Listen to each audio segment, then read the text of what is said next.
Bismillahirrahmanirrahim. Assalamualaikum warahmatullahi wabarakatuh. Alhamdulillahirabbil alamin. Assalatu wassalamu ala asyrafil anbiya'i wal mursalin wa ala alihi washabihi rasulillahi ajmain, amma ba'du. Mudah-mudahan kita akan mendapatkan semua barokah yang Allah berikan, baik dari rezeki maupun ilmu yang bermanfaat untuk kita semua. Baik, di sini saya sebagai pemakalah dengan kelompok 7, karena kami di sini kelompok 7 dengan berjudulkan manusia sebagai konselor dan sasaran konseling dalam pendidikan Islam.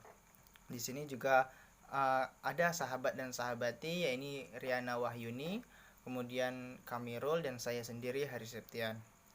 Di sini kami dari jurusan Tarbiyah dan Keguruan, program studi pendidikan agama Islam. Di sini kami akan membahas tentang pengertian dari konselor itu apa, kemudian eksistensinya konseling dan pendidikan Islam, kemudian fungsi konselor terhadap konseling pendidikan Islam, kemudian ciri-ciri konselor dalam pendidikan Islam. Nah, bagaimana penjelasannya? Mari kita simak penjelasan berikut ini. Baik, langsung saja. Di sini saya akan membahas pengertian konseling di dalam Islam dan eksistensi pendidikan konseling dalam Islam.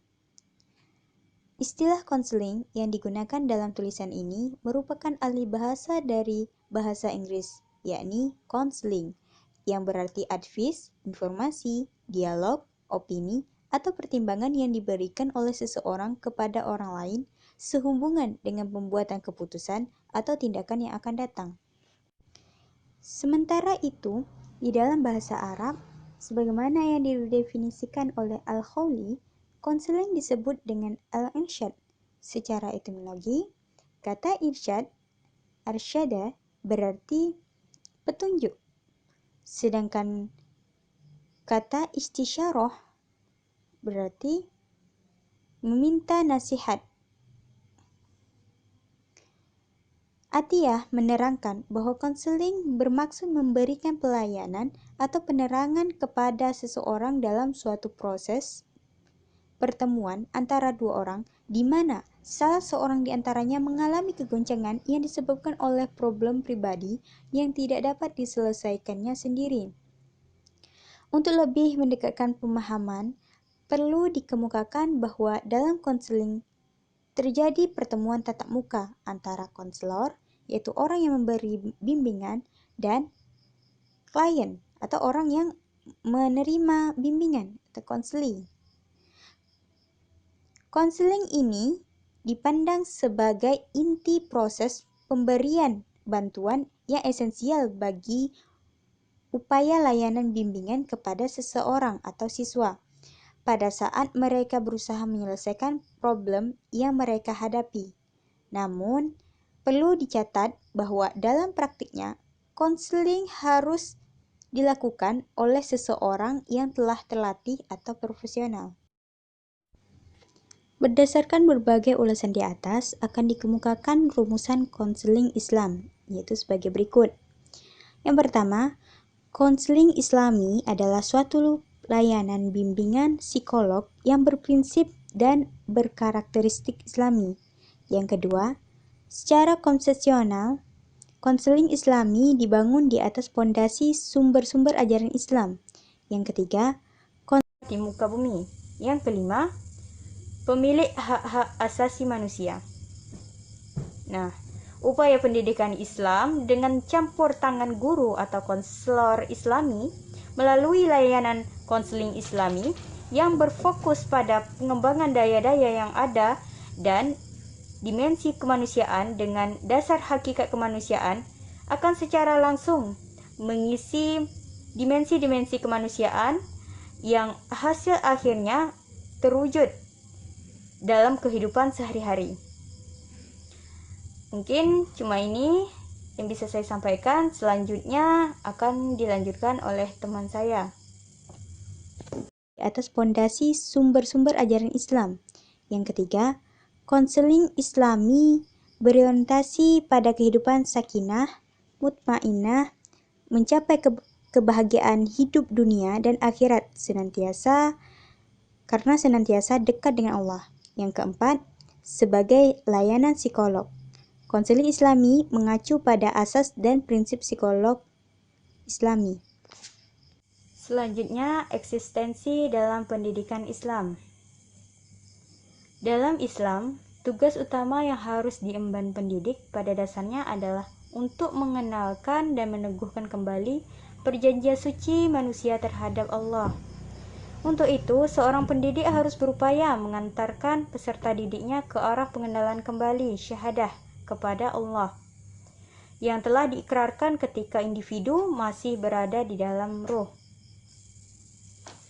Kesempurnaan ajaran Islam menyimpan khazanah-khazanah berharga yang dapat digunakan untuk membantu menyelesaikan problema yang dihadapi oleh manusia dalam kehidupannya. Secara operasional, khazanah-khazanah tersebut tertuang dalam konsep konseling Islami yang secara praktis tercermin dalam proses face-to-face relationship, pertemuan tatap muka, atau personal contact, atau kontak pribadi antara seorang konselor yang kompeten dalam bidangnya dengan seorang klien yang sedang menghadapi dan sedang berjuang menyelesaikan problema kehidupannya. Dalam keadaan seperti inilah, konseling Islami benar-benar berperan bagi penyelesaian problema kehidupan peserta didik. Berkaitan dengan hal di atas, eksistensi konseling Islami dalam pendidikan Islam merupakan satu kesatuan yang tidak bisa dipisahkan. Siswa sebagai objek garapan dalam proses pembelajaran sekaligus objek dalam layanan konseling Islam. Sebagai objek, proses pembelajaran siswa harus diperkenalkan dengan harkat dan martabatnya sebagai manusia yang melingkupi. Yang pertama, makhluk yang beriman dan bertakwa kepada Tuhan Yang Maha Esa. Yang kedua, makhluk yang paling indah dan sempurna dalam penciptaan dan pencitraannya. Bagian C, fungsi konselor terhadap konseling pendidikan Islam. Kualitas pribadi konselor merupakan faktor yang sangat penting dalam konseling. Beberapa hasil penelitian menunjukkan bahwa kualitas pribadi konselor menjadi faktor penentu bagi pencapaian konseling yang efektif. Di samping faktor pengetahuan tentang dinamika perilaku dan keterampilan terapeutik atau konseling, dalam kenyataan di lapangan tidak sedikit para siswa yang tidak mau datang ke ruang bimbingan dan konseling.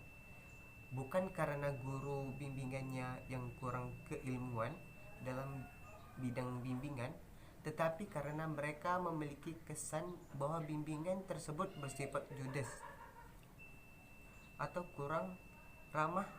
Pengaruh keteladanan dalam konseling sangatlah kuat.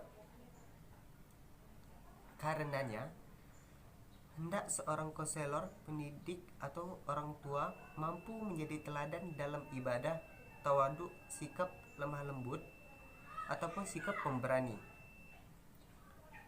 Dilihat dari beberapa kompetensi kepribadian seseorang konselor harus memenuhi ketentuan, di antara lain yang pertama, beriman dan bertakwa kepada Tuhan Yang Maha Esa.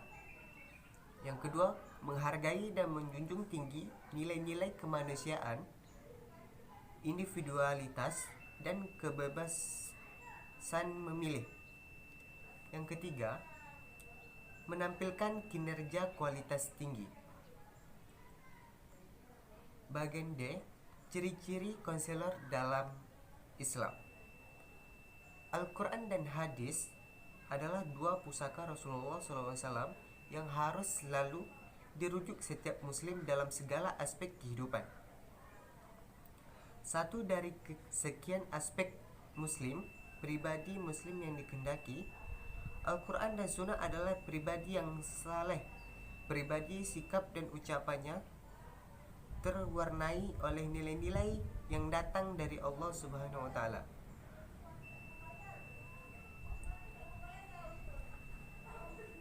Lebih menyorot struktur kepribadian yang harus dimiliki seorang konselor dalam bentuk potensi struktur itu tidak secara otomatis bernilai baik ataupun buruk sebelum manusia berusaha mengkualifikasinya.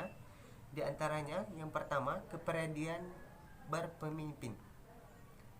Yang kedua, kepribadian berjuang.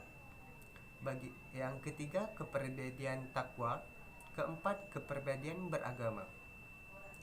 Di dalam jurnal dakwah karangan Syamsul Arifin dikatakan bahwa adapun kualitas kepribadian konselor Islam antara lain yang pertama alim, yang kedua kasih sayang, yang ketiga sabar, yang keempat waro dan zuhud, yang kelima ihsan dan tawadu, yang keenam pandai berkomunikasi. Adapun kesimpulan dari penjelasan di atas, beberapa paparan di atas dapat disimpulkan bahwa penting bagi seorang konselor memiliki kompetensi dalam membantu mengataskan masalah klien, khususnya pada kompetensi kepribadian. Seorang konselor mesti memiliki kepribadian yang menjadi panutan atau tauladan bagi kliennya. Hal ini mesti diperhatikan karena untuk mengubah tingkah laku bermasalahan itu akan lebih baik ada yang dijadikan panutan bagi seorang yang bermasalah, dalam hal ini konselor.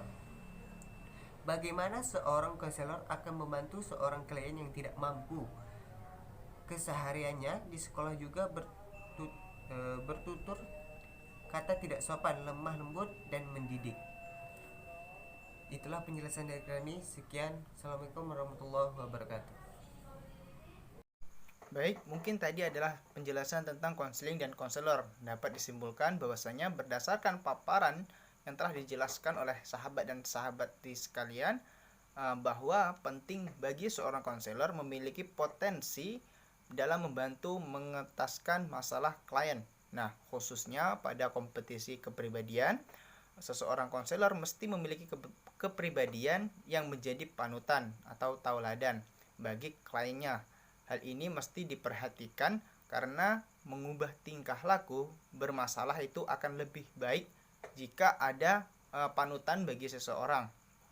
Dan masalah yang tidak mampu bertutur kata sopan seperti guru di sekolah, sedangkan konselor tersebut kesehariannya di sekolah juga bertutur kata tidak sopan, lemah lembut dan mendidik. Artinya di sini kesimpulan ini menunjukkan bahwasanya seorang konselor harus memiliki tutur kata yang sopan karena dia adalah gugu dari peserta didik, karti gugu dan ditiru. Artinya seperti itu. Mungkin penjelasan dari kelompok kami, kelompok 7 sampai di sini. Lebih dan kurang mohon minta maaf.